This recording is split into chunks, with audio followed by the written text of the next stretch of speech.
भैया हम्म, भैया बिल्कुल। एक मिनट बाणी में और लाए गई છે।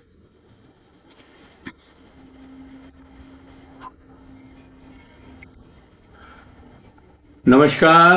मैं नमस्कार जी। हिम्मत सेठ एक बार फिर आपके सामने उपस्थित हूँ। ये देखो,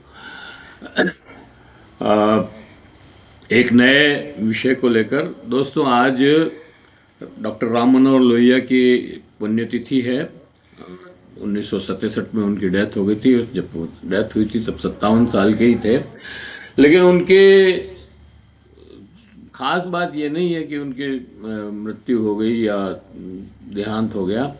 खास बात ये है कि जिस समय उनकी बहुत ज़्यादा ज़रूरत थी उस समय उनका देहांत हो गया। और उसकी वजह से भारतीय लोकतंत्र में एक खालीपन आया। और उससे खास तौर से समाजवादी पार्टी के लोग जो थे वो सब उछंखल हो गए।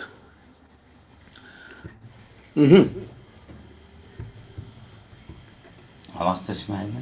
अच्छा। और दिशाहीन हो गए। और उसकी वजह से बाद में काफ़ी कष्ट उठाने पड़े और लोकतंत्र भी उससे कमज़ोर हुआ। आपने देखा ही कि डॉक्टर राम मनोहर लोहिया अपने स्वतंत्रता आंदोलन से ही जुड़े हुए थे। उन्होंने अपनी पढ़ाई जर्मनी में पूरी की, मतलब थीसिस उनका जो पीएचडी की थीसिस थी वो जर्मनी में पूरी की। और आपको आश्चर्य होगा कि जर्मनी जब वो गए थे तब उनको वहाँ के जो प्रोफेसर थे उन्होंने मना कर दिया था पढ़ाने के लिए, मतलब उनको रजिस्टर्ड करने के लिए। क्योंकि वो जो है, मतलब वो नहीं थे वहाँ। जर्मनी जरूर जानना जरूरी होता है वहाँ पढ़ने के लिए, और उनको जर्मनी नहीं आती थी। लेकिन एक महीने के अंदर वो जर्मनी सीख करके और वापस प्रोफेसर के पास गए और फ्लुएंट जर्मनी में उन्होंने बातचीत की उनसे। तो उनके प्रोफेसर बहुत खुश हुए और उनको वहाँ पर वो एडमिशन, मतलब रजिस्ट्रेशन कर दिया। खैर, ये तो बहुत प्रारंभिक बात है। उसके बाद वो भारत में जब आए तो समाजवादी आंदोलन शुरू नहीं हुआ था उस समय।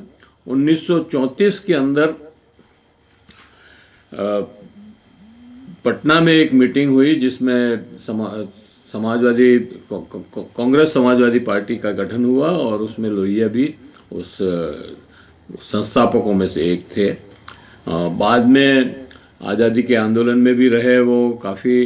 और 1942 का आंदोलन तो लगभग लोहिया और आचार्य नरेंद्र देव और जेपी और यूसुफ मेहर अली की वजह से ही प्रारंभ हुआ। मतलब महात्मा गांधी उस समय आंदोलन छेड़ने के मूड में नहीं थे। लोहिया जी वहाँ 7 दिन बैठे रहे, उनको कन्विंस किया और कहा कि अभी लोहा गर्म है, अभी चोट करनी चाहिए। और फिर महात्मा गांधी ने उसके ऊपर काफ़ी गहन मनन किया और फिर उन्होंने हाँ भरी। तो फिर 8 अगस्त को जब ये अधिवेशन हो रहा था उस समय भी, मतलब सारे कांग्रेस के बड़े नेता गिरफ्तार हो गए थे, लेकिन डॉक्टर लोहिया भूमिगत हो गए। और 9 अगस्त को अरुणा आसफ अली ने झंडा फहराया, आप सबको मालूम ही है, गवालिया टैंक पर। और उसके बाद वो जो है वहाँ वो भी गायब हो गई, भूमिगत हो गई। और पूरे 1946 में वो निकली। डॉक्टर लोहिया भूमिगत होने के बाद भी कांग्रेस रेडियो चलाया इन्होंने। और आज़ाद रेडियो चलाया। और आज़ाद रेडियो चलाने के बाद उस वो अ, उषा मेहता उसमें मुख्य वो थी किरदार। तो उषा मेहता को भी गिरफ्तार कर लिया गया और बाद में डॉक्टर लोहिया भी गिरफ्तार हो गए। जेपी हजारीबाग जेल को तोड़ करके नेपाल भाग गए थे। वहाँ से वो वापस आए और मुंबई में उनको भी 1943 में गिरफ्तार कर लिया गया था। दोनों को लाहौर जेल में भेजा, आगा खां जेल में। और वहाँ लोहिया को तो खूब यातनाएं भी दी। बाद में उनको जब 1946 में सब लोगों को छोड़ने का तय हो गया और सबको काफ़ी लोगों को छोड़ भी दिया, तब भी लोहिया और जेपी को अंग्रेज़ों ने नहीं छोड़ा। तो महात्मा गांधी ने उस समय एक धमकी दी कि अगर आप लोहिया और गांधी को नहीं छोड़ोगे तो हम आपसे कोई बात नहीं करेंगे और किसी तरह का कोई समझौता नहीं होगा। तब जा कर के डॉक्टर लोहिया को और जेपी को उन्होंने छोड़ा। तो ये डॉक्टर लोहिया के एक क्रांतिकारी रूप को, कैरेक्टर को बताता है।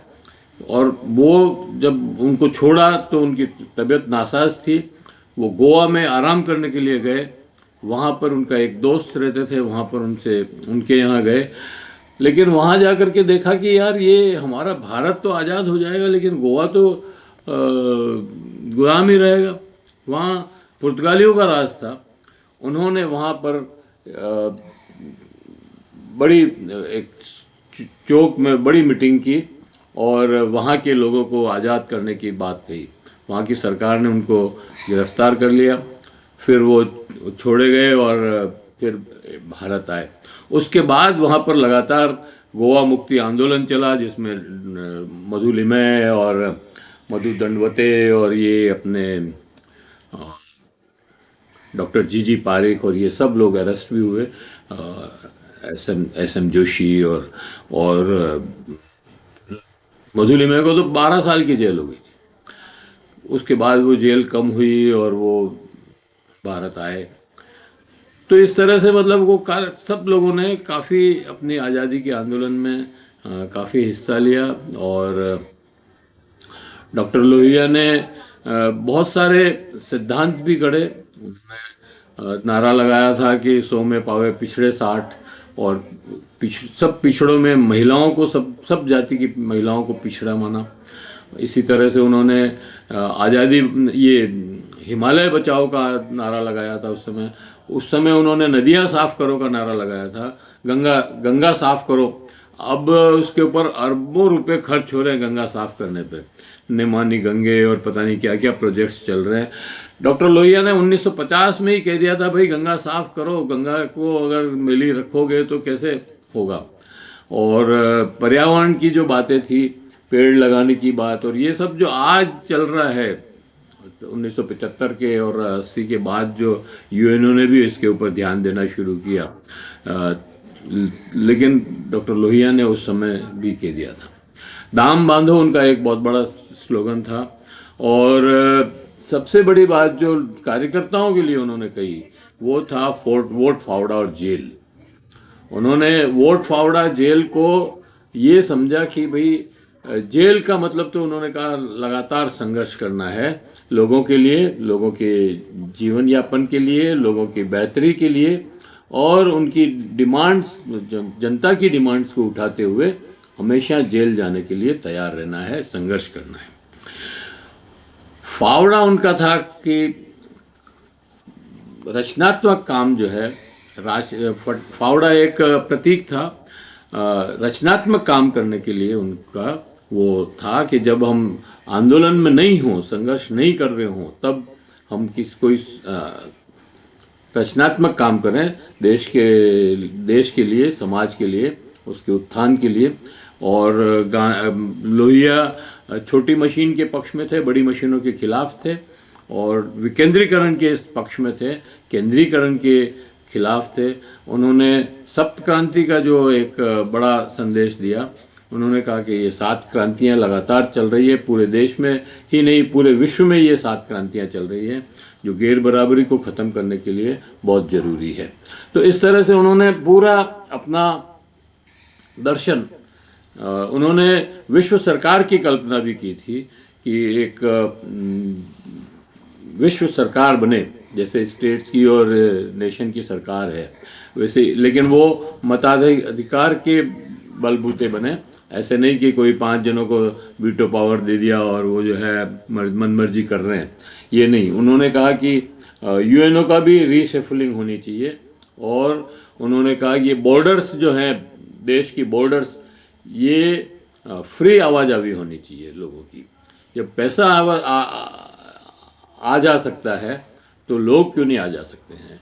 तो ये मतलब उनके बहुत बड़े बड़े बातें थी, सिद्धांत थे, जिनके ऊपर उन्होंने इस देश को चलाने की कोशिश की। और अब मैं थोड़ी सी बात उनकी डॉक्टर जी पारिक की करूँगा। डॉक्टर जी पारिक ने भी पढ़ते हुए ही, मतलब बॉम्बे में पढ़ते थे वो, तो पढ़ते हुए ही उन्होंने आज़ादी के आंदोलन में भाग लिया। 9 अगस्त को उस ग्वालियर टैंक मैदान पर ही थे जब ये आसफ अली ने जो है झंडा फहराया था और वहाँ से गायब हो गई थी। उसके बाद जी पारिक को भी, डॉक्टर जी पारिक को भी गिरफ्तार कर लिया गया और बाद में उनको छोड़ा। उन्होंने 1964 या 63-64 में ये यूसुफ मेहर अली सेंटर की स्थापना की। वो डॉक्टर थे, डॉक्टर अपना लगातार अपना कर्म भी करते रहे और यूसुफ मेहर अली सेंटर का तारा में उन्होंने अपना स्थापित किया। वहाँ पर खादी ग्रामोद्योग, ऑयल और साबुन और इस तरह की चीज़ें बनाने का बहुत बड़ा काम उन्होंने शुरू किया। मतलब लोगों को इकट्ठा करके वो वहाँ किया। उन्होंने तारा गांव में ही एक 30 बेड का अस्पताल चलाया जहाँ दवाइयाँ मुफ्त देते थे और देखते भी मुफ्त थे वहाँ पर डॉक्टर्स भी। और वहाँ कई स्पेशलिस्ट डॉक्टर्स भी बीच बीच में आते रहते थे जो उनको देखते थे, मरीजों को देखते थे। इसी तरह में उन्होंने स्कूल चलाए। तारा गांव में 2 स्कूल चलाए, एक 12th तक का स्कूल था और एक उर्दू स्कूल का था 10th तक का, क्योंकि वहाँ उर्दू मतलब मुस्लिम आबादी ज़्यादा थी, उर्दू भाषी लोग ज़्यादा रहते थे। उनकी पढ़ाई का, बच्चों के पढ़ाई का चक्कर था, तो उन्होंने उर्दू में स्कूल चलाया और ख़ास तौर से महिलाओं को, बालिकाओं को वहाँ पर पढ़ाना शुरू किया। उन्होंने गुजरात के कच्छ क्षेत्र में 2 स्कूल चलाए, जो एक गुजराती भाषा में था और एक दूसरी अपने हिंदी में था। और वहाँ के मछुआरे, ख़ास तौर से मछुआरों के बच्चों को कौन पढ़ाए, वहाँ मछुआरों के बच्चों को पढ़ाने के लिए उन्होंने उस स्कूल चलाए और उन स्कूलों में अपने उन बच्चों को पढ़ाया। तो इस तरह से उन्होंने कई काम जो है लीग से हटके किए। यूसुफ मेहर अली सेंटर के लगभग 8 या 9 स्टेट्स में केंद्र हैं, वो चल रहे हैं। वहाँ पर राष्ट्र सेवा दल का काम भी वहाँ के लोग करते हैं, यहाँ मतलब यूसुफ मेहर अली सेंटर के ही। और लोहिया जी के जब शताब्दी वर्ष मनाया जा रहा था, तब डॉक्टर सुनीलम ने जो एक यात्रा की थी देशव्यापी, सप्त क्रांति यात्रा, उसमें यूसुफ मेहर अली सेंटर के 28 या 30 बच्चे जो है उसमें उनके साथ वो यात्रा कर रहे थे। बस से आए थे, उदयपुर भी आए थे, हमने यहाँ पे भी स्वागत किया था उनका। पूरे देश में उन्होंने सप्त क्रांति की अलग जगाने का काम किया। ऐसे बहुत सारे काम जो हैं उन्होंने किए और आज के दिन हम, अब उनका देहावसान हो गया, 101 साल जिए वो, हम उनको श्रद्धांजलि अर्पित करते हैं। मैं हम दोनों ही महापुरुषों को अपनी ओर से और सभी की ओर से जो है श्रद्धांजलि अर्पित करता हूँ और नमन करता हूँ। धन्यवाद। अब हमारे साथ डॉक्टर अशोक मंथन, अशोक मंथन है, कवि और अच्छे साहित्यकार हैं, कवि हैं। वो भी अपनी बात, अपना संदेश और श्रद्धांजलि प्रेषित करेंगे। तो नमस्कार। जैसा कि सेठ साहब ने बताया, मैं अशोक जैन मंथन अपनी बात कहूँगा। मुख्य रूप से 2 महानायक डॉक्टर जी पारिक और डॉक्टर राम मनोहर लोहिया जी, दोनों ही एक चेतनावान, जागरूक व्यक्ति थे। जी पारिक साहब ने, अभी तक 2 अक्टूबर को उनका निधन हुआ, तब तक लगातार वो शिक्षा के क्षेत्र में काम करते रहे जो निराश्रित बच्चे हैं, जो मछुआरों के बच्चे थे, उनके लिए उन्होंने विशेष तौर पर शिक्षा की व्यवस्था की थी कि वहाँ भी वो वर्ग शिक्षित हो और अपना योगदान करें, उनका परिवार भी बेहतर तरीके से चल पाए। इसके अलावा उन्होंने कई गृह कुटीर उद्योग इस तरह का भी जो उन्होंने योजनाएं बनाई, जिसकी वजह से वहाँ के रहने वाले लोग जो थे पूना के आसपास, उनको रोजगार मिले और वो खुशहाली का कम से कम एक अपना जो दैनिक जीवन है वो बेहतर तरीके से, रायगढ़ के आसपास, तो एक बेहतर जीवन जी पाए। लोहिया जी का खास तौर से 9 अगस्त के अंदर उनका बहुत बड़ा रोल था ही। अंग्रेजों भारत छोड़ो जो आंदोलन हुआ उसमें, जैसा कि पता ही, और हम लोग 9 अगस्त को उदयपुर के अंदर कार्यक्रम करते ही हैं कि जहां अंग्रेजों भारत छोड़ो का आह्वान किया गया और उसमें अधिकांश नेताओं को जेल में डाल दिया गया, तब अरुणा आसिफ अली, लोहिया जी और कई जो अन्य जो एक सेकंड जो आप कह सकते हैं दूसरी जो टीम है पूरी, उन्होंने काम करके अंग्रेजों के एक बहुत बड़ा आंदोलन किया था और दबाव बनाया था कि अंग्रेज हमें आज़ाद करें और वो इस देश को छोड़ के जाएं। लोहिया जी का सपना भी था और वो सपना, मैं चाहता हूं या मैं कहूँगा कि जब देश की जनता स्वयं सपना देखे कि उनको कैसा देश बनाना है, कैसी व्यवस्था चाहिए, और उसके ऊपर वो अब चिंतन करके और आपस में चर्चा करके समूह बनाकर आगे बढ़ेंगे, तभी वो सफलता हासिल होगी। अन्यथा बड़ी मुश्किल है। एक व्यक्ति आते हैं, ऐसे व्यक्ति आते हैं, अपनी बात कहते हैं ज़बरदस्त, और वो बहुत अपनी बात कह के मतलब सेक्रीफाइस करके चले आते हैं। तो मैं जो कहूँगा 4 पंक्ति और फिर अपनी एक कविता के माध्यम से अपनी बात समाप्त करूंगा कि कैसा देश बनाना हमको नहीं सोचते रहते मौन, कि कैसा देश बनाना हमको नहीं सोचते रहते मौन, प्रजातंत्र का सच्चा मतलब आज तलक किसने जाना। उसमें कहा है कि कैसा कि आज़ादी क्यों चाही उनने, इस पर मनन करेगा कौन, कैसा देश बनाना हमको नहीं सोचते रहते मौन, जनगण की क्या हालत होगी, जनगण की क्या हालत होगी, सही व्यवस्था कब होगी, किसको काम मिलेगा कैसा, कितनों के सिर छत होगी, खुशी से दम का हर इंसान हो, ऐसा काम करेगा कौन, हर घर में खुशहाली आए इसका ध्यान रखेगा कौन। तो ये सारी जो बातें हैं वो रखना तो देश की जनता को है, खास तौर से शिक्षित वर्ग को। तो एक सपना मैंने देखा है, वो सपना आपके सामने मैं रख रहा हूँ और अपनी बात को समाप्त करूँगा इसके बाद कि नई सदी का क्या दूँ मैं उपहार आपको, बोलो तो देना चाहूँ खुशहाली पर कैसे दूँ, बोलो तो चाहूँ कि हर बच्चा बच्चा तंदुरुस्त मुस्कान भरे, सच्ची शिक्षा पाकर अपने देश का रोशन नाम करे, भीड़ बने ना भेड़ बने ना, जगता एक इंसान बने, और इस माटी में पला बड़ा इस माटी का सम्मान बने। पर कैसे दूं माहौल मानवी, पर कैसे दूं माहौल मानवी, कीचड़ कुंड में बोलो तो देना चाहूं खुशहाली पर कैसे दूं, बोलो तो कि एक अकेला जोत जलाए किसे मार्ग दिखलाएगा। नेतृत्व तो कर सकता है परंतु साथ तो जनता को ही आना होगा कि एक अकेला जोत जलाए किसे मार्ग दिखलाएगा, जोत में जलकर अंधियारे का बस जुगनू बन जाएगा। अरे रेवड़ 2 टांगों वालों का मुंह में जंगली दांत, और भगे जा रहे अंधे होकर स्वार्थ की रख आंत, तो रोक के कैसे दौड़िए वहशी, प्यार बांट लूं बोलो तो देना चाहूं खुशहाली पर कैसे दूं, बोलो तो समाधान कि सोचा है कुछ जगते लोगों को मैं साथ मिलाऊंगा, और भीड़ बने लोगों का फिर से स्वाभिमान जगाऊंगा। तो नई सदी में मानव मंथन का उपहार में लाया हूं, और खुशहाली का मार्ग दिखाने बीच आपके आया हूं। पर कितने हैं तैयार, पर कितने हैं तैयार मानवी फसल उगाने, बोलो तो, और जो भी हैं तैयार वे अपना फर्ज निभाने, आओ तो निकलो तो सही, घर के बाहर आओ, आधा घंटा प्रतिदिन का दो, 1 घंटा प्रतिदिन का दो, नहीं तो 1 घंटा सप्ताह का दो, पर सोचिए लिखिए कि हमें कैसी व्यवस्था चाहिए। तो मानव मंथन का उपहार में लाया हूं, और खुशहाली का मार्ग दिखाने बीच आपके आया हूं।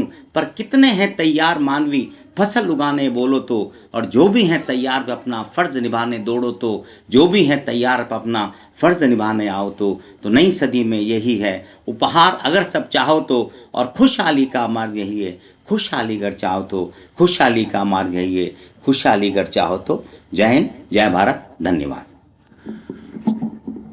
इस प्रोग्राम को हम यहीं समाप्त करते हैं और एक बार फिर दोनों महापुरुषों को श्रद्धांजलि और नमन करते हैं। नमन। और धन्यवाद। और सेठ साहब का भी धन्यवाद कि इस कार्यक्रम का आयोजन किया। बहुत बेहतर कार्यक्रम। देख लो बात अबे भी नहीं आवे तो वाकई कर सका।